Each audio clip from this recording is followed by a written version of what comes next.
আসসালামু আলাইকুম গাইস। আশা করি ভালো আছো। আলহামদুলিল্লাহ। তোমাদের দোয়াতে আমি ভালো আছি। তো ফিরে আসলাম টেক রিঅ্যাকশন ভিডিওতে নতুন একটি রিঅ্যাকশন ভিডিও নিয়ে। তো আশা করি ভিডিওটি ভালো লাগবে। আজকের ভিডিওর টাইটেলটি হলো Honor 200 খুবই গোছানো একটি প্যাকেজ। প্রাইস এবার হাতের নাগালে। ওয়াও! যদিও Honor 200 এটা একটা কিবোর্ড মানে আরো ১ বছর আগে একটা ফোন। তো সেটা আমরা দেখব। ভিডিওটা অবশ্যই ১ বছর আগের একটা পুরনো ভিডিও। বাট আমরা এখন দেখব যে Honor 200 এটা আসলে কতটা ভ্যালু ফর মানি সেটা আমরা দেখব। আর ভিডিওটি নিয়েছে অবশ্যই স্যামজুন চ্যানেল থেকে তাদেরকে ফুল ক্রেডিট দেওয়া এবং তাদের ভিডিও লিঙ্কটি অবশ্যই আমাদের চ্যানেলের ডেসক্রিপশন বক্সে দেওয়া থাকবে। চাইলে তোমরা চেক আউট করতে পারো। তো চলো বেশি দেরি না করে আজকের ভিডিওর কার্যক্রম শুরু করি। 1, 2, 3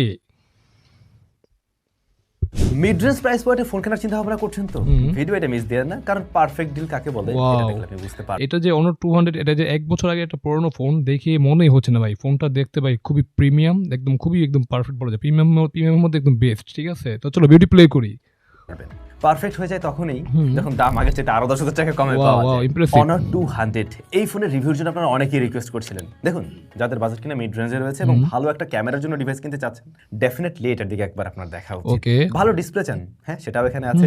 ভালো পারফরম্যান্স আছে। ওয়াও! ব্যাটারি সেটা অনেক বড় সড়ো সিলিকন কার্বনের ব্যাটারি রয়েছে, বড় চার্জার আছে, আচ্ছা। স্টেরিও স্পিকার আছে। মোটামুটি একটা গুছানো প্যাকেজ এবং দাম যখন কিনা আরো অনেকটা কমে যায় তখন আরো পারফেকশনে চলে আসে। ওকে। Honor 200 Pro নিয়ে আমাদের চ্যানেলে রিভিউ আপনারা পেয়েছেন, যেটা অফিসিয়াল আনঅফিসিয়াল বোথ পাওয়া যায়। Honor 200 ও বাংলাদেশ মার্কেটে অফিসিয়াল আনঅফিসিয়াল বোথ পাবেন। বাট ডেফিনেটলি আমরা আজকে কথা বলছি আনঅফিসিয়াল ডিভাইস নিয়ে এবং যে কারণে এটার দাম আগের চাইতে অনেকটা কম রয়েছে। এসএমএস গ্যাজেটে রাইট নাও আগের চাইতে 10,000 টাকা কম প্রাইসে আপনারা পেয়ে যাচ্ছেন Honor 200 অনলি 37K তে 12 256 জিবি ভ্যারিয়েন্ট। যদিও আমি এটা ভিডিওটা শুরু করার আগে আমি দেখে নিয়েছি এর প্রাইসটা বর্তমান প্রাইস কিরকম মানে কত। বর্তমান আমি মানে অনেকগুলা ওয়েবসাইটে দেখলাম ৩৪,৫০০ টাকা বা ৩৩,৫০০ এরকম প্রাইস রেঞ্জের মধ্যে আছে বর্তমানে। হ্যাঁ? তো যেটা কিন্তু আসলে একটা গুড সাইন। হ্যাঁ? তো তোমরা অবশ্যই প্রাইস লিস্টটা চেক করে নিবে। তো চলো ভিডিও প্লে করি। ভিডিও ডেসক্রিপশনে এসএমএস গ্যাজেট ইনফরমেশন মেনশন করা থাকলো। ওকে। যারা ফিজিক্যালি গিয়ে কিনতে চাচ্ছেন অবশ্যই আপনারা কিনতে পারবেন কিন্তু বসুন্ধরা এবং Jamuna future okay, park okay. থেকে। আর অনলাইনে কিনতে চাইলে ভিডিও ডেসক্রিপশনে সবকিছু দেওয়া আছে কিন্তু। আমাদের হাতে Honor 200 এর চাইনিজ ভ্যারিয়েন্ট রয়েছে, এটার ইন্টারন্যাশনাল ইন্ডিয়ান ভ্যারিয়েন্টও কিন্তু হয়ে থাকে। এবং ভাইজান এই যে ইন্টারন্যাশনাল চাইনিজ ভ্যারিয়েন্ট আবার ইন্ডিয়ান ভ্যারিয়েন্ট এর মাঝে কিন্তু বিস্তর একটা তফাৎ রয়েছে। আচ্ছা, আচ্ছা। সুতরাং এই ফোনটা জাস্ট গিয়ে কিনে ফেললেই চলবে না, আগে একটু আপনাকে সবকিছু জানতে হবে কোনটা কিনলে আপনার লাভ। ডিজাইনের ব্যাপারটা টোটালি আপনাদের উপরেই থাকে, এটা আসলে যার যার নিজস্ব চয়েসের বিষয়। পার্সোনালি আমার কাছে এই ক্যামেরা মডিউলের শেপটা ভালো লাগেনি, বাট ভালো লেগেছে এর থিকনেস, বেশ পাতলা একটা ডিভাইস, রিয়ার প্যানেলে গ্লাস আছে, এটাও একটা ভালো দিক। আমরা রেয়ার প্যানেলে গ্লাস আছে যেটা কিন্তু আসলে ইমপ্রেসিভ। আর এখানে যে ক্যামেরা মডিউলটা আছে না, মডিউলটা আমার কাছে ভালো লেগেছে, খারাপ না, মোটামুটি ভালোই, খারাপ না। মানে দেখতে অনেকটা কি মানে এটা ডিম আকৃতি, ঠিক আছে? অনেকটা ডিম আকৃতির মতো, বাট ডিম আকৃতি না হলে ডিম আকৃতির মতো এই আর কি। বাট যেটা আমার কাছে খারাপ লাগছে না, মোটামুটি ভালোই লাগছে। আর কালারটা বেশ সুন্দর, গোছানোটা, তো যেটা আসলে ইমপ্রেসিভ। তো চলো বিউটি প্লে করি। কারণ আমরা এখনকার দিনে তো ৪০-৪৫ হাজার টাকার অনেক ফোনে প্লাস্টিক দেখি, তো এটা 37K তে চলে আসছে এবং সেই জায়গায় রিয়ারের ব্যাকশেলটা বেশ ভালোই লাগবে। তবে বডি ফ্রেমটাতে মেটাল থাকলে আরো বেশি প্রিমিয়াম ভাই ও, বাস্তব। এখানে আমরা একটা মানে মিড রেঞ্জের ফোন নিচ্ছি, বাট এখানে আমরা বডি ফ্রেম পাচ্ছি প্লাস্টিক হয়তো। হ্যাঁ, প্লাস্টিক, এটা অ্যালুমিনিয়াম না। অ্যালুমিনিয়াম হলে আসলেই ভালো হতো, বাট তারপরেও দেখতে বেশ খারাপ মানে খারাপ লাগছে না, দেখতে সুন্দরই লাগছে, খারাপ না। মানে অ্যালুমিনিয়াম হলে আসলেই ভালো হতো, ফ্রেমটা আসলে শক্তপোক্ত হতো, তো ধরতো আরো বেশি একটা ফ্ল্যাগশিপ ভাইব দিত এই আর কি। তো চলো বিউটি প্লে করি। 3.5 মিলিমিটার হেডফোন জ্যাক না থাকলেও আইআর ব্লাস্টার সেন্সরটা পাচ্ছেন। ওকে। আর বাকি প্রয়োজনীয় সবকিছুই মোটামুটি আছে। ওকে। রয়েছে আন্ডার ডিসপ্লে ফিঙ্গারপ্রিন্ট স্ক্যানার, পজিশনটাও মোটামুটি ওকে আছে এবং এটা প্রত্যেকবারই ঠিকভাবে রিড করছে কিন্তু ওকে, পারফেক্টলি ওকে। আনলক করতে পারছে। এমনিতে ফোনটা দেখতে গেলে Honor 200 Pro যে ওইটার মতোই লাগে, একদম সেম একটা ফিলই আপনি পাবেন মোটামুটি বলতে পারেন। আচ্ছা। আচ্ছা, ডিজাইন ফিজাইন ছেড়ে যদি আমরা চলে আসি ডিসপ্লে সেকশনে, Wow. এই জায়গাটাও কিন্তু খুবই দারুণ। ফার্স্ট অফ অল আপনি চিন বেজেল দেখুন, বেশ ন্যারো, সেটাই। এবং এটার সাইজ হলো গিয়ে 6.7 ইঞ্চ ওলেড প্যানেল। আচ্ছা, ওলেড প্যানেল পাচ্ছি আমরা ডিসপ্লে, যেটা অ্যামোলেডের ছোট ভাই বলা যেতে পারে, বাট 6.7 ইঞ্চের একটা ডিসপ্লে পাচ্ছি, যেটা চিন বেজেলটা ভাই সুপার লেভেলের ন্যানো। আর হ্যাঁ, যদিও লোয়ার বেজেলটা একটু মোটা মনে হচ্ছে, বাট 3 দিকে কি সিমেট্রিক্যাল রাখার চেষ্টা করছে, যেটা দেখতে খুবই সুন্দর হচ্ছে। আর ডিসপ্লেটা বেশ কালারফুল, 1 বিলিয়ন কালার সাপোর্ট করে, যেটা কিন্তু আসলে ইমপ্রেসিভ। আর এখানে 120 হার্জ এইচডিআর প্লাস আছে, সাপোর্ট আছে। আর 4000 নিটস কি পিক ব্রাইটনেস, যেটা কিন্তু আসলে একটা এনাফ ব্রাইটনেস আশা করি। মানে তুমি ভর দুপুরে কি মানে মোবাইলটা যে ইউজ করবে তোমার কোনো স্ট্রাগল করতে হবে, যেটা কিন্তু আসলে একটা মানে কি গুড সেন বলা যেতে পারে। হ্যাঁ, তো চলো বিউটি প্লে করি। 120 হার্টজ হাই রিফ্রেশার দিচ্ছে, যা আমাদের টেস্টিংয়েও একদম পারফেক্ট ছিল। ওকে। খুবই স্মুথ ডিসপ্লে এবং ইউএসও ডিসপ্লেটা ভাই আসলে সুন্দর, খারাপ না। তাছাড়া রেগুলার কাজবাজ যখন করবেন, কোনো স্ক্রলিং করবেন, একটা জায়গা থেকে আরেকটা জায়গায় সুইচ করবেন, যে কোনো ট্রানজাকশনের ক্ষেত্রে সবকিছুতেই আপনার সেই স্মুথনেসটা মনে হবে। Okay. আউটডোরে এই ডিসপ্লে দেখতে কোনো সমস্যা হয়নি, এমনকি আমরা যখন কিনা ছবি টবি তুলছিলাম তখন আমাদের কাছে ঠিকঠাকই লেগেছে। 1.5K রেজোলিউশনের এই প্যানেলে ওয়াইড ভাই নেটওয়ার্কের সাপোর্ট রয়েছে। okay. আর হ্যাঁ, বাড়তি হিসেবে আপনারা পেয়ে যাচ্ছেন 3840 PWM ডিমিং, সো এটাও একটা ভালো জায়গায় এগিয়ে থাকবে যখন কিনা 37K দিয়ে আপনি কিনছেন এই ডিভাইস। ডিসপ্লেটা ভাই এ ক্লাস, তবে একটু রাউন্ডেড টাইপের লাগতে পারে কর্নার এরিয়াগুলো, যেটা আমার কাছেও লাগছে। আর একটু স্কোয়ারি শেপ থাকলে পরে হয়তো বা অনেকের কাছে ভালো লাগতো, অনেকের কাছে আবার এটাই ভালো লাগতে পারে। আর এটা কিছুটা কোয়াড কার্ভ টাইপের একটা ভাইব ক্রিয়েট করে, মূলত ডিসপ্লের চারিপাশটা হালকা একটু কার্ভ করা আছে, যে কারণে ওরকম একটা ভাইব ক্রিয়েট করে। মানে এখানে তোমার ডিসপ্লেটা যে কার্ভ ডিসপ্লে দিয়েছে ঠিক আছে, বাট এটা বোঝা যায় না। হ্যাঁ, এটা যে কার্ভটা কি তোমার ফ্ল্যাট ডিসপ্লে দিলে ভালো তো খারাপ না, বাট আমার কাছে আসলে মানে কার্ভ ডিসপ্লে বেশি পছন্দ। যদি কোয়াড কার্ভ, এটা হ্যাঁ কোয়াড কার্ভ বলতেছে, বাট এটা কোয়াড কার্ভ মনে হচ্ছে না আমার কাছে, বাট দিলে আসলে ভালো হতো। মানে এটা কার্ভ ডিসপ্লে আর একটু বেশি প্রিমিয়াম হতো, আর একটু বেশি মানে ফ্ল্যাগশিপ মনে হতো এই আর কি। তো যেটা দিলে আসলে ভালো হতো, খারাপ না, বাট এই ডিসপ্লেটা কিন্তু দেখতে খুব খারাপ লাগছে না, বেশ ভালোই। তো তোমাদের কাছে ডিসপ্লেটা কেমন হচ্ছে তোমরা অবশ্যই কমেন্ট করে জানাও। তো চলো বিউটি প্লে করি। হয় যেন একটু লেভিটেড হয়ে আছে, একটু জেগে আছে আর কি, ইয়া থেকে বডি থেকে। ওকে, ভালো লাগে দেখতে, খারাপ লাগে আসলে ভালো তবে লাগে। প্রোটেকশনের ব্যাপারটা আমি একদম শিওর না। অনলাইনে বিভিন্ন জায়গায় বিভিন্ন রকম তথ্য পেয়েছি, তো আমার মনে হয় গ্লাস প্রোটেক্টর আপনারা ব্যবহার করুন, Okay, তাতে okay. করে এর ডিউরেবিলিটি আর একটু বাড়বে আর কি। এরপর যদি চলে আসি ক্যামেরাতে, কারণ এই স্মার্টফোনের ক্যামেরাটাও একটা বিশেষ আকর্ষণ। রিয়ারে 3টা শুটার রয়েছে এবং 2টা শুটারই হলো গিয়ে 50 মেগাপিক্সেল। Okay, তো মেইন OIS আছে, যেটা কিন্তু আসলে 50 impressive। মেগাপিক্সেল এবং Sony IMX 906। পরবর্তী shooter telephoto zoom lens 50 megapixel, যেটাও IMX 856। Okay. এবং এই দুইটা সেন্সরই আপনারা OIS পাচ্ছেন। আচ্ছা আচ্ছা, আর 12 মেগাপিক্সেল আলট্রা ওয়াইড শুটার রয়েছে এবং ফ্রন্ট ফেসিং ক্যামেরা 50 মেগাপিক্সেলের Wow, শুটার রয়েছে। impressive. তো দেখুন ক্যামেরার সেটআপও ইভেন বেশ ভালো, যেখানে এরকম প্রাইস পয়েন্টের যেগুলো একটু ওই ফ্ল্যাগশিপ কিলার টাইপের আমরা বলি, বা যেগুলো পারফরমেন্স সেন্ট্রিক ডিভাইস আইকিউ রয়েছে, আরও বেশ কিছু ডিল আছে, টার্বো টার্বো কি যেন, সেগুলোর সাথে যদি আপনি কম্প্যারিজনে নেন তাহলে ওগুলোতে দেখবেন যে পারফরমেন্স ওয়াইজ বেশ ভালো কিছু দিচ্ছে, বাট ক্যামেরাটা খুব একটা দারুণ কিছু না, এমনকি কম্প্যারিজনে নিতে গেলে ওই প্রাইস পয়েন্টের অনেকের থেকেই পিছিয়ে পড়ে। তো না, সেই এখানে যদি আমরা বলি ক্যামেরা সেটআপ আমরা পিছনে 3টা পাচ্ছি, 3টা সেন্সর কি খুবই কাজের একটা সেন্সর, ঠিক আছে। আর আমরা সেলফি ক্যামেরা পাচ্ছি 50 মেগাপিক্সেল, যেটা কিন্তু আসলে একটা ইমপ্রেসিভ ব্যাপার। হ্যাঁ, তো মোটামুটি বলা যায় এটা যদি একটা পারফরমেন্স কেন্দ্রিক ফোন হয়ে থাকে, তোমার কি তোমার এখানে ক্যামেরাটাকে ভালো দেওয়ার চেষ্টা করছে, যেটা কিন্তু আসলে একটা গুড সেন। তো চলো বিউটি প্লে করি। জায়গায় এর সেটআপই বেশ ভালো। এবার নট অনলি সেটআপ, Wow. ছবিগুলো দেখুন একদম প্রাণবন্ত। হ্যাঁ, আসলে তো। প্রাণবন্ত মিন্স মানে ছবিগুলোতে মনে হয় যেন জীবন আছে খুবই এমন natural। টাইপের আর কি, বেশ ব্রাইট টাইপের। হ্যাঁ, ছবিগুলো দেখো ভাই, খুবই একদম ক্রিস্টাল ক্লিয়ার, ন্যাচারাল এবং ডিটেল শার্পনেস, তেমন কোনো ঘাটতি নেই। এক কথায় ইমপ্রেসিভ। ছবিগুলো কোয়ালিটি বেশ ভালো, মানে বেশ ভালো, খুবই ন্যাচারাল মনে হচ্ছে। আর ছবিগুলো আসলে মানে একদম পুরো প্রাণবন্ত মনে হচ্ছে, মানে জীবন্ত ভাইব দেয়, এরকম একটা এরকম একটা মানে কি মানে অবস্থা বলা যেতে পারে এই আর কি। তো তোমাদের কাছে ছবিগুলো কেমন আছে তোমরা অবশ্যই জানাও। তো চলো বিউটি প্লে করি। ছবি দিচ্ছে এবং শার্পনেস ডিটেলও একদম অন পয়েন্টে হ্যাঁ, আছে। একদম। আবার ডাইনামিক রেঞ্জও বেশ ওয়াইডার পেয়েছি ডিভাইস থেকে। Okay. কালার একুরেসির ক্ষেত্রে নো, এটা একদম একুরেট কালার দিচ্ছে না, একটু ভাইব্রেন্ট করে ওদের মতো করে প্রেজেন্ট করছে, যেটা দেখতে কিন্তু খুবই ভালো লাগছে। শ্যাডোর দিকেও আমরা তুলছিলাম, যে ছবিগুলোতে একটু মানে ক্রিটিক্যাল জায়গায় তোলা হচ্ছিল, heavy light, heavy low light, তো সেই জায়গাগুলো ভালোভাবে ব্যালেন্স করছে। মোট কথা ডাইনামিক রেঞ্জে বেশ ভালোই ট্রাই করছে এই ডিভাইসটার মেইন ক্যামেরা। না, আবার লো লাইটেও কিন্তু ওর পারফরমেন্স। এটা তো তোমার মেইন ক্যামেরা ছবি, তাই তো? দেখো এই ছবির কোয়ালিটি ভাই একেবারেই ভাই ইমপ্রেসিভ। এটা লো লাইটের ছবি, যদিও আমরা এর আগে দেখলাম মানে হেভি লাইটের ছবিগুলো কি বেশ একটা ব্যালেন্স ছবি দেয়, মানে কালারগুলো যে অতিরিক্ত বুস্ট করে সেটাও না, বাট ভাইব্রেন্ট কালার করে কি একটা ন্যাচারাল রাখার চেষ্টা করে, যেটাতে তো খুবই খারাপ লাগছে না, খুবই ভালো। আর এটা লো লাইটের ছবি, দেখো লো লাইটের ছবিটা বেশ ভালো। তো তোমাদের কাছে ছবিগুলো কেমন আছে তোমরা অবশ্যই কমেন্ট করো। তো চলো বিউটি প্লে করি। ভালো ছিল। আপনি নাইট মোড অন করে নিলে পরে ছবিগুলো ম্যাক্সিমাম টাইমে আমরা ইউজেবল পেয়েছি। যখন কিনা আমরা 37K এর প্রাইস পয়েন্টের ডিভাইসের সাথে কম্পেয়ার করব, তখন ডেফিনেটলি না, আসলে ছবি কোয়ালিটি বেশ ভালো, খারাপ না। মানে উপরের লিস্টে থাকে। তবে আসল মজাটা তো আপনি পেয়ে যাবেন পোর্ট্রেট মোড। Wow, এখানে wow. 1x 2x এবং 2.5x এ পোর্ট্রেট নিতে। আচ্ছা, আমরা পোর্ট্রেটের ছবি তুলতে পারবো 1x 2x R 2.5x A, but ছবির কোয়ালিটি ভাই সবগুলাই আমার কাছে বেশ ভালো। বাট যদি বলি কালার কোয়ালিটি, তাহলে আমার কাছে অবশ্যই ভালো লাগতো সবচেয়ে বেশি তোমার কি বলে 2.5x, যেটা এটা বেশি ভালো লাগছে। হ্যাঁ, ওভারঅল এটা বেশি ভালো লাগছে। তারপর 2x, এরপর 1x। বাট ছবি কোয়ালিটি যদি 3টা ছবি মানে এখানে যে 3টা পোর্ট্রেট ছবি আছে, তিনটার কিন্তু বেস্ট, মানে খুবই ভালো। মানে এরকম ছবি আমরা অবশ্যই চাই। তো তোমাদের কাছে ছবিগুলো কেমন হচ্ছে তোমরা অবশ্যই বলো। তো চলো বিউটি প্লে করি। পারবেন 2x 2.5x এর ছবিগুলো জাস্ট ওয়াও ছিল। হ্যাঁ, সেটাই। ব্যাকগ্রাউন্ড ব্লারনেসটা একদম টোটালি ওই ডিএসএলআর টাইপ বা মিররলেস টাইপ একটা ভাইব ক্রিয়েট সেটাই। করে এবং বডি শেপটাও পারফেক্ট আসে। মানে আবার মানে তোমার এখানে 1x থেকে আমরা 2x আর 2.5x যেটা, এটা ছবি কোয়ালিটি বেশ ভালো। আর হ্যাঁ, ব্লারনেসটা একদম ঠিকঠাকই আছে, মানে একদম কি বলে মানে পারফেক্ট ব্লারনেস বলা যেতে পারে। এটা কোনো এআই এরকম মনে হচ্ছে না, যেটা কিন্তু আসলেই ভালো। তো হ্যাঁ, ছবি কোয়ালিটি আসলে বেশ ইমপ্রেসিভ। তো চলো বিউটি প্লে করি। রেজোলিউশন খারাপ না, স্কিনটাকে হালকা স্মুথ করে একটু, বাট ওটা দেখতে খারাপ না, করে, হ্যাঁ। বাট দেখতে কিন্তু ভালো লাগতেছে, সেটাই তো। মানে একটু রেডি টাইপ ছবি দিয়ে থাকে আর কি। তো এই ব্যাপারটা মনে হয় ভালো লাগবে। মূলত অনারের এই যে 200 সিরিজটা, এটা কিন্তু পোর্ট্রেটের জন্য এক্সপার্ট বলা হচ্ছে। আচ্ছা, আচ্ছা। এবং আপনি কিন্তু এখানে হার্ডকোড ফিচারও পেয়ে যাচ্ছেন। এইটা কোনো ফিল্টারের মতো কাজ করছে না। হার্ডকোড স্টুডিও সম্বন্ধে নিশ্চয়ই জানেন, আমি অনার 200 প্রো ভিডিওতে ইন ডিটেইলে ক্লিয়ার করছিলাম ব্যাপারটা, তো ওটা নিয়ে আর না বলি। তো হার্ডকোর মোডেও আপনি গিয়ে Wow. ছবি তুলতে পারেন এবং সেগুলো কিন্তু স্টুডিও টাইপ একটা আউটপুট প্রডিউস আসলে এগুলো স্টুডিও টাইপের ছবি দেখা যাচ্ছে। দেখো ভাই ছবির কোয়ালিটি ভাই বেশ অসাধারণ ভাই। এটা হলো তোমার সাদা ব্যাকগ্রাউন্ড, মানে সাদা কালো ছবি যেটা, ওটা একদম এক কথা ইমপ্রেসিভ।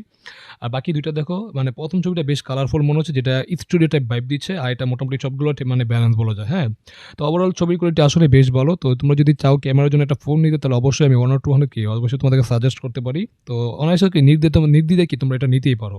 তো চলো ভিডিওটি প্লে করি। করতে পারে। তো আই হোপ আপনারা পোর্ট্রেট নিয়ে বেশ ভালো রকমের সন্তুষ্ট থাকবেন। অবশ্যই। আচ্ছা, তো এরপরে যদি আলট্রা ওয়াইডে আসি, না আলট্রা ওয়াইডটা আবার ভাই একদম মানে মেইন ক্যামেরার মতো অন পয়েন্টে নেই। এইটা বলতে পারি আমি মোটামুটি এই বাজেটের অ্যাজ ইউজুয়াল ঠিকঠাক আছে, খারাপ না, ঠিকঠাক, হ্যাঁ সেটাই দিতে পারছে আর কি। যেটা ডে লাইট কন্ডিশনে ইউজেবল ছবি দিলেও লো লাইটে কিন্তু ভালো পারফরম্যান্স ছিল না এর। ওকে। বাট ভালো লাগবে আবার আপনাদের এর ফ্রন্ট ফেসিং ক্যামেরা 50 মেগাপিক্সেলের এই ক্যামেরায় ভালো রেজুলেশন আছে এবং শার্পনেস ডিটেইলও মোটামুটি ভালো আছে। সেটাই তো। তাছাড়া এটা দিয়ে মোটামুটি যদি একটু পারফেক্ট লাইটিং সিনারিওতে ছবি তোলেন তাহলে কিন্তু বেশ ভালো আউটপুট পাবেন। না, ছবি কোয়ালিটি আসলে অনেক ভালো। এখানেও মানে তোমার ফেসটাকে একটু স্মুথ করার চেষ্টা করছে, বাট ছবি কোয়ালিটি দেখতে খুবই সুন্দর, খুবই পারফেক্ট। মানে ইভেন বলা যেতে পারে কি, এখানে তোমার রেডি টু আপলোড ইমেজ বলাই যেতে পারে, কারণ এইসব ছবিগুলোকে আমরা সোশ্যাল মিডিয়াতে আপলোড করি, তো সেটা তোমরা ভালো করে জানো। বাট ছবি কোয়ালিটি ওভারঅল খুবই ভালো, খুবই ভালো, মানে খুবই ভালো। তো চলো বিউটি প্লে করি। আউটডোরে ডাইনামিক রেঞ্জে গিয়ে খুব একটা প্যারা খাচ্ছিল তেমনটাও কিন্তু না। তাছাড়া আমরা যখন ইনডোরেও ছবি তুলছিলাম সেগুলো হালকা একটু সফট করে, কিন্তু দেখতে ভালোই আসলে ভালো লাগছে, খারাপ ব্রাইট না। করে দেয় যদিও। বাট যে বিষয়টা আপনার ভালো লাগতে বাধ্য 4K তাহলে 30 এর FPS, ভিডিও করার সিস্টেম বা ভিডিও করার যে ফিচারগুলো বা ভিডিওর ফিচার, লাইক আপনি অ্যাট এ টাইম বোথ সাইডের ক্যামেরা দিয়ে ভিডিও রেকর্ড করতে পারবেন না। ওইটা না যে দুই পাশের ক্যামেরায় রান হয়ে আছে এবং দুইটা স্ক্রিন দেখা যাচ্ছে, ওইটা না। আপনি ধরুন ফ্রন্ট ফেসিং ক্যামেরায় ভিডিও রেকর্ড করছেন, কথা বলতে বলতে আপনি ব্লগিং করছেন, এবারে আপনি চাচ্ছেন ব্যাক সাইডের কিছু দেখাবেন, ফোনটাকে এভাবে ঘুরাই দেওয়া দরকার নাই, আপনি এখান থেকে ক্যামেরা সুইচ করতে পারবেন। ওকে। ওই অবস্থায় ক্যামেরাটা সুইচ হয়ে যাবে, রেকর্ড কিন্তু চলবে। মানে যারা ব্লগার আছে ভাই, তাদের জন্য আসলে এক কথা ভাই, এটা কি মানে ক্যামেরা কিং ফোন বলা যেতে পারে। বিশেষ করে তোমরা যারা ওই যে মানে হঠাৎ করে সেলফি ক্যামেরাটা তোমরা কি মানে আমার মতো কি আমার ভিডিও শুট করছো, বাট এখন তোমার দরকার পিছনে কোনো কিছু দেখানোর জন্য, তো তোমরা কি মোবাইলটা ঘোরানোর কোনো প্রয়োজন নেই, তুমি জাস্ট মোবাইলের এর মধ্যে ক্লিক করবে, জাস্ট অটোমেটিক সুইচ করবে পিছনের ক্যামেরা, যেটা কিন্তু আসলে একটা ইমপ্রেসিভ ব্যাপার। আর আমার যতটুকু মনে হয় 4K 30 FPS থেকে আমরা মানে বোথ ক্যামেরা দিয়ে কি তোমার কি বলে মানে 4K 30 FPS ভিডিও শুট করতে পারবো, যেটা কিন্তু আসলে গুড সাইন। আর ভিডিও কোয়ালিটি বেশ ভালো, খারাপ না। তো চলো ভিডিওটি প্লে করি। এই ব্যাপারটা অনেকের কাজে লাগবে। আবার অবশ্যই। এই অবস্থাতেই আপনি 4K তে কিন্তু রেকর্ড করতে পারছেন বোথ সাইডে 30 যেটা আসলে ইমপ্রেসিভ। সুতরাং রেজুলেশনও হারাতে হচ্ছে না। 4K 30 FPS সাপোর্ট নিচ্ছে বোথ সাইডের ক্যামেরা। Okay. স্মার্টফোনের EIS আছে, OIS আছে, দুইটাই আছে। স্টেবিলিটি মোটামুটি পেয়েছি। হ্যাঁ। আর ভিডিও কোয়ালিটি আমি বলবো শার্পনেস ডিটেইল ভালো, মেইন ক্যামেরার মতো এটা মোটামুটি ভালো ট্রাই করছে, তবে এক্সপোজার ব্যালেন্সে একটু টাইম নিচ্ছে, কালারটা একটু ভিভিটের দিকে আছে আর কি। ভিভিটির দিকে থাকলেও কালারটা আমার কাছে বেশ ভালো লাগছে, কারণ এরকম কালারফুল এরকম ভিডিও আমরা অবশ্যই চাই। আর বেশ ক্লিয়ার মনে হচ্ছে, বেশি একটা ডিটেলসের ঘাটতি নেই। হ্যাঁ, জিটারিং এর বেশি একটা লক্ষ্য করার জন্য, যেহেতু OIS EIS দুইটাই আছে, তো ওভারঅল ভিডিও কোয়ালিটি মোটামুটি একদম, যারা কন্টেন্ট ক্রিয়েটর আছে তাদের জন্য কি ফোনটা আসলে সাজেস্ট করা যায়। হ্যাঁ, বিশেষ করে যারা কন্টেন্ট ক্রিয়েটর বা আমার মতো মোবাইল দিয়ে ভিডিও শুট করতে চাও, তারা অবশ্যই কি এই ফোনটা দেখতে পারো। হ্যাঁ, তো ওভারঅল ভালোই, খারাপ না। তো চলো বিউটি প্লে করি। বাট এর ভিডিও কাজে লাগাতে পারবেন অবশ্যই। সব মিলে যেটা দাঁড়ালো, এই স্মার্টফোনটাকে আপনি যদি আপনার বাজেট যদি এরকম 35,000 প্লাস হয়ে থাকে, সেক্ষেত্রে ক্যামেরার জন্য একটা ডিভাইস কিনতে চাইলে এইটা মাস্ট একবার আপনার দেখা উচিত। হ্যাঁ, অবশ্যই। আচ্ছা, শুধু কি ক্যামেরা থাকলেই চলবে? পারফরম্যান্সও তো ভালো হওয়া চাই। এই ডিভাইসটাতে প্রসেসর হিসেবে রয়েছে কিন্তু স্ন্যাপড্রাগন 7 Gen 3, Wow, যা বেশ 4 nm ভালো। একটি প্রসেসর, আর এটা রান করছে অ্যান্ড্রয়েড 14 এ ম্যাজিক OS 8 রয়েছে এবং পাওয়া যায় 8, 12, 16 GB র্যাম ভেরিয়েন্টে, সেই সাথে 256, 512 GB storage variant. Storage type UFS 3.1। Wow, এই যে বেশ এই ভালো, বেশ জায়গায় ভালো। এসে কিন্তু ভিন্নতা পাবেন। আপনি যখন ইন্ডিয়ান ভ্যারিয়েন্টটা কিনছেন সেটাতে কিন্তু UFS 2.2 রয়েছে, আচ্ছা। বাট এইটাতে কিন্তু UFS 3.1 পাচ্ছেন ইন্টারন্যাশনাল এবং এই যে চাইনিজ ভ্যারিয়েন্ট এগুলোতে। মানে আমরা ইন্টারন্যাশনাল ভেরিয়েন্টে পাচ্ছি UFS মানে UFS স্টোরেজ টাইপ যেটা, ওটা তোমার 3.1, হ্যাঁ, যেটা আসলে গুড সাইন। বাট ইন্ডিয়ান ভেরিয়েন্টে যদি তোমরা কিনো, তাহলে এটা অবশ্যই বাস খাবে 2.2। তো অবশ্যই তোমার এটা মাথায় রাখতে হবে, কারণ UFS স্টোরেজ যত ভালো হবে, সেটা কি মানে আমাদের আউটপুটটাকে বেশি ভালো পাওয়া যায়। তো অবশ্যই তোমার চাইনিজ ভেরিয়েন্ট বা ইন্টারন্যাশনাল ভেরিয়েন্টটা কিনে অবশ্যই উচিত মনে করি, যদি তোমরা নাও। হ্যাঁ, আর ইন্ডিয়ান ভেরিয়েন্ট যদি নিতে চাও তাহলে অবশ্যই নিতে পারো, এটা তোমাদের কি তোমাদের মতামত বা তোমাদের ডিসিশন এই আর কি। তো আমি অবশ্যই বলবো যে তোমরা ইন্টারন্যাশনাল ভেরিয়েন্টে নিয়ে নিবে, এটাই তোমাদের জন্য কি বেস্ট হবে। হ্যাঁ, তো চলো বিউটি প্লে করি। সুতরাং এইটা পারফরমেন্সে অনেক বড় একটা প্রভাব ফেলবে কিন্তু। অবশ্যই। আপনি যখন ডে টু ডে লাইফে ব্যবহার করবেন, আপনার স্টোরেজ টাইপ খারাপ হওয়ার কারণে আপনি যখন কোন একটা কিছু সেভ করছেন বা একটা জায়গা থেকে আরেকটা জায়গায় মুভ করছেন, প্রত্যেক জায়গায় কিন্তু তখন দেখবেন যে ওইটা একটু স্লো আর ওইটা তুলনামূলকভাবে একটু পিছিয়ে আছে। অবশ্যই, এটার অবশ্যই। যেমন রিড রেট স্পিড আমরা টেস্ট করছিলাম, সেখানে কিন্তু বেশ ভালো ছিল রেজাল্ট। আবার app open close time, regular ব্যবহার করা অ্যাপ্লিকেশনগুলোতে কোনো ধরনের প্রবলেম আমরা পাইনি, এমনকি মাল্টিটাস্কিংও বেশ ভালো রেজাল্ট দিচ্ছে কিন্তু Okay. এই ফোন। তবে এই ফোনটা যেহেতু চায়না থেকে আগত, এখানে বেশ কিছু কিছু চাইনিজ ব্লোটার আমরা আছে, পেয়েছি অবশ্যই যেগুলো ডিলিট করে দিতে হবে আপনার কাজে লাগবে না, আপনি ওগুলো ইনস্টল করে নিলেই ভালো হবে। সেক্ষেত্রে একটা ক্লিন ভাইব আসবে, আদারওয়াইজ একটু মানে ওগুলো হেজিবেজি লাগে, আমরা তো পড়তে পারি না ওগুলো এই আর কি। আর হ্যাঁ, বাংলাদেশের প্রয়োজনীয় অ্যাপ্লিকেশনগুলো সবই চলছে, এমনকি গুগলের জিএসএম সার্ভিস নিয়েও কোনো ধরনের প্যারায় আমাদের পড়তে হয়। এছাড়াও বাড়তি ফিচার যেমন এআই ফিচার পেয়ে যাচ্ছেন, যেগুলো আমরা ওনার এর আগের ফোনেও পেয়েছি, ম্যাজিক পোর্টাল, তারপর ম্যাজিক ইরেজার, এগুলো আপনি এখানেও পেয়ে যাবেন। তবে এখন প্রশ্ন থাকতে পারে যে এইটা ক্যামেরাতে যেমন দেখলাম আমরা ভালো ডিল, তাহলে কি গেমিংয়ের জন্য ভালো ডিল হচ্ছে এই প্রাইস পয়েন্ট থেকে সবচাইতে সেরা? এইটা গেমিংয়ের জন্য সবচাইতে সেরা ডিল হচ্ছে না। যদি গেমিংয়ের জন্য এরকম প্রাইস পয়েন্টের ডিভাইস কিনতে চান, আপনি ডেডিকেটলি গেমিংয়ের জন্যই ফোন কিনবেন, তখন কিন্তু আইকিউড বা টার্বোর ওই যেটা বলছিলাম রেডমি আছে, তারপর আরও জানি কী কী আছে, যেগুলোর মানে পারফরমেন্স সেকশনটা আরও একটু বেটার চিপ আমরা পেয়ে যাই। কিন্তু দেখুন সেই ফোনগুলোতে ওই সমস্ত জায়গাগুলোতে অনেক ভালো দেওয়া হয়েছে, বাট সব জায়গায় ব্যালেন্স করা হয়নি। বাট এইটা আবার একটা ব্যালেন্স প্যাকেজ। হ্যাঁ, এটা দিয়েও চাইলে আপনি গেমিং করতে পারবেন, তবে ওই লেভেলের না। যেমন এইটার ক্ষেত্রে পাবজিতে আমরা দেখছিলাম স্মুথ এক্সট্রিমে প্লে করা যাচ্ছে এবং 60 FPS আপনি মোটামুটি আর বেশ কিছু সেটিংসে প্লেও করতে পারবেন। আর সেরকম সেটিংসে কিন্তু স্টেবল পারফরমেন্সে ধরে রাখছে, এমনকি বেশ স্মুথ রেজাল্ট দিচ্ছে। ফ্রেম রেট মাঝে মধ্যে ওই 56 থেকে মোটামুটি 60-এর মাঝে আর কি ওঠানামা করে, এবং লং রানে গিয়েও খুব বেশি হিট জেনারেট করছে না। যতটুকু গরম হচ্ছে সেটাকে আমি একদমই স্বাভাবিকভাবেও ধরে নিতে পারি, মানে থার্মাল থ্রোটল করছে, পারফরমেন্স ড্রপ করছে, এরকম প্রবলেমের পর্যায়ে কিন্তু পড়ছে না। অন্যদিকে আবার গেনশিন ইম্প্যাক্টও আমি ট্রাই করি, যেটাতে কাস্টম গ্রাফিক্সে আমরা 60 FPS ট্রাই করছিলাম, সেখানেও কিন্তু একদম চলনশীল রেজাল্টই পেয়েছি, যদিও এই ক্ষেত্রে ফ্রেম রেটটা আরেকটু ফ্ল্যাকচুয়েট করছিল। বাট যারা ওই যে ডেডিকেটলি গেমিং এর জন্য ডিভাইস নিতে চাচ্ছেন, তারা এটা বরং স্কিপ করতে পারেন, কারণ তাদের আবার ব্যালেন্স পারফরমেন্স বা ক্যামেরা সবকিছু ভালো হয় না হলেও চলে আর কি। আর হ্যাঁ, এই ডিভাইসটাতে কিন্তু 3 বছরের সফটওয়্যার আপডেটও পাওয়া যায়। তো ফাইনালি আশা করছি আপনি বুঝতে পারছেন যে এইটার পারফরমেন্সটা হচ্ছে গিয়ে এরকম খুব ব্যালেন্স টাইপের একটা পারফরমেন্স দিচ্ছে, যা আপনার রেগুলার কাজবাজে একদম পারফেক্টলি হ্যান্ডেল করার মতো ক্ষমতা রাখে। আর গেমিং এর জন্য হ্যাঁ, আপনি সময় কাটাতে পারবেন, বা টুকটাক গেমের মানে আপনি যদি শখের গেমার হয়ে থাকেন, তাহলে সে আপনাকে অবশ্যই সন্তুষ্ট করতে পারবে। তবে একটা প্রশ্ন থেকে যায়, যেহেতু এটাতে অ্যামোলেড প্যানেল রয়েছে, আমরা কি কোনোভাবে গ্রিন লাইনের মালিক হতে পারি কিনা? আমি কমিউনিটি ঘাটিয়ে যতটুকু বুঝলাম, যা জানলাম, 200 সিরিজে খুব বেশি গ্রিন লাইনের সমস্যা হয়নি, বা যা হয়েছে সেগুলো ম্যাক্সিমাম ইন্ডিয়ান ভ্যারিয়েন্ট। সো এটাও একটা কারণ, আমি শুরুতেই বলছিলাম আপনারা চয়েস করলে গ্লোবাল বা চাইনিজ এগুলোকে চয়েস করেন। এটার হ্যাপটিক ফিডব্যাক মোটামুটি মনে হয়েছে, মানে এই প্রাইস পয়েন্ট অনুযায়ী ঠিকঠাক লেগেছে আমার কাছে। তবে স্পিকার কোয়ালিটি ভালো, বেশ loud and clear stereo sound পাবেন, এবং সাউন্ড কোয়ালিটি ভালো, এমনকি ফুল ভলিউমে কোনো ডিস্টরশন পাইনি আমি এর থেকে। ইয়ারপ্রেসের সাউন্ডও ঠিকঠাক আছে, আর মাইক্রোফোন কোয়ালিটিও ঠিকঠাক আছে। নেটওয়ার্ক রিসিপশন জনিত কোনো প্রবলেম ফেস করিনি কিন্তু আমরা বোথ কানেকশনে। এই স্মার্টফোনটিতে ব্যাটারি রয়েছে 5200 mAh সিলিকন কার্বন, এবং এর বক্স আপনারা পেয়ে যাচ্ছেন 100 ওয়াটের চার্জার। ও হ্যাঁ, ব্যাটারিটা বর্তমান মানে যুগের সাথে ব্যাটারিটা আসলে একটু ছোট, 5200 mAh, কিন্তু এটাও ঠিকঠাক আছে, খারাপ না। আর ব্যাটারিতে আমরা কি চার্জার পাচ্ছি 100 ওয়াটের, যেটা কিন্তু আসলে ইমপ্রেসিভ। হ্যাঁ, মানে ব্যাটারি থেকে চার্জারটা বেশ বড় মনে হচ্ছে এই আর কি। বাট এখানে যদি 6000 mAh একটা ব্যাটারি পেতেন, তাহলে বর্তমানের যুগের সাথে এটা একটা স্ট্যান্ডার্ড হতো, বা যেটা আসলে ঘুরতে হতো। হ্যাঁ, তারপরও ব্যাটারিটা ঠিকঠাক আছে, বাট একটু বড় হলে ভালো হতো এই আর কি। তো চলো বিউটি প্লে করি। হ্যাঁ, এই চার্জারেও কিন্তু এগিয়ে আছে আবার আপনার এই চাইনিজ ভ্যারিয়েন্ট, ইন্ডিয়ান এই গ্লোবাল ভ্যারিয়েন্ট। আচ্ছা, তো 100 ওয়াটের এই চার্জার দিয়ে স্মার্টফোনকে ফুল চার্জ করতে 45 মিনিটের মতো লাগে আর কি, 0 to 100% করতে। বাট এটার ব্যাকআপ খুবই ভালো। আমাদের টেস্টিং পিরিয়ডে এই হেভি ইউজেসেও আমরা দেখছিলাম এটা 8 ঘন্টা প্লাসের মতো এসওটি দিতে পারছে, যেটা ডেফিনেটলি যথেষ্ট ভালো একটা ব্যাকআপ। তবে নেই কি জানেন, কল রেকর্ডিং, এটা আপনাকে একটা প্যারা দিতে পারে যারা কল রেকর্ড করেন চুপি সারে। আরও কমতি আছে ভাই, এইটাতে কোনো আইপি রেটিং পেলাম না, যা এরকম প্রাইস পয়েন্টের প্রায় ম্যাক্সিমাম ডিভাইসেই আছে এখন। সো এইটা থাকা উচিত ছিল। আরও একটা ইস্যু আছে, এর যে প্রক্সিমিটি সেন্সর, আমি টেস্ট করতে গিয়ে দেখলাম ওটা দেখাচ্ছে যে আছে, বাট এই জিনিসটাতে একটু ডিলে আছে। আপনি যদি ফার্স্ট কানের কাছে নিয়ে যান কথা বলার সময়, এটা অনেক সময় বন্ধ হতে ডিলে করছে বা বন্ধ হচ্ছে না, সেক্ষেত্রে টাচ লেগে অন্য জায়গায় চলে যেতে পারে। নর্মালি যদি এটা উঠান কানে, তাহলে বন্ধ হচ্ছে আর কি। তো এই হচ্ছে বিষয় আদি। এখন এই ফোনটার ভালোর জায়গাগুলোই বেশি। আমাকে যদি বলেন ভাই, আমি এই যে ছোটো ছোটো যে প্রবলেমগুলো পেলাম, এগুলো যদি মেনে নিতে পারি তাহলে নেব কিনা, আর বলবো ভাই তাহলে অবশ্যই আপনার 37,000 টাকা এটাকে চয়েস করা উচিত। কারণ এই ডিলটাই মানুষ একসময় 45,000-এর আশেপাশে দিয়ে অনেকেই কিনছে এবং তারা সন্তুষ্ট। আর যারা অলরেডি ব্যবহার করছেন, তারা একটু আজকের ভিডিওতে কমেন্ট করে জানাবেন যে আপনার ফোনটাতে কোনো ধরনের প্রবলেম ফেস করছেন কিনা, বা কোনো ইস্যু আছে কিনা, যেগুলো হয়তো আমি মিস করে গেছি বা আমি জানি নেই।